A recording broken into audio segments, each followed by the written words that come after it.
Today we are going to be assessing my 35-year-old university level tennis player. She has been diagnosed with a grade 2 strain of the right infraspinatus. The main aim of our session during the early stage is to maintain and restore muscle activation. My client experiences pain with overhead reaching and when dressing. She explained that during play she has a pulling sensation in her shoulder, which reduces shoulder abduction and flexion. She has also found she has a rounded shoulder posture more on the right side, which has resulted in a strength deficit in shoulder rotation. She has communicated that there is pain when palpation of the scapula too. Today I will be demonstrating an isometric external rotation, which will be against the wall.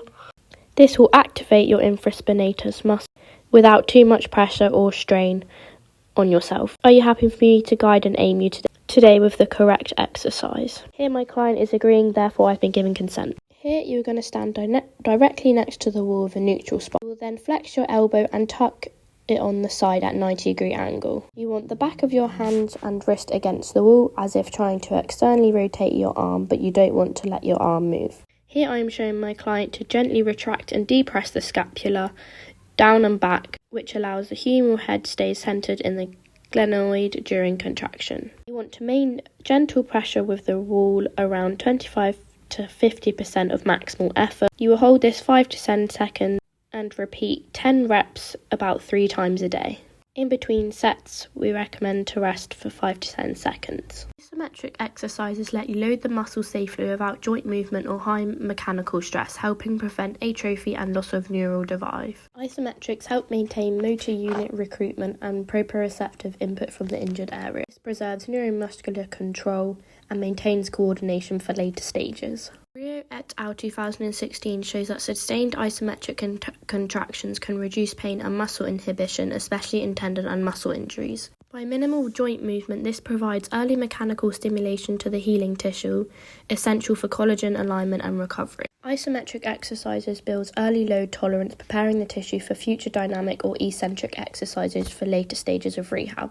Isometric contractions also activate stabilizing muscles around the joint, improving proprioception and neuromuscular control early in recovery. The key main coaching points of this exercise is to maintain elbow contact with the side where movement should be pain-free. The forearm should remain parallel to the ground, and you want to avoid trunk rotation or shoulder elevation as these compensate and reduce isolated infraspinatus activation.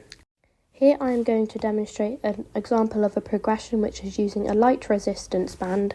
This contracts the muscle whilst gradually increasing load to strengthen and maintain mobility of the muscle. Other examples of progressions could still be the isometric external rotation hold, just by increasing contraction intensity to 50 to 75%. You can also perform this isometric contraction at different angles, for example lying on the floor with your arm vertical to the wall.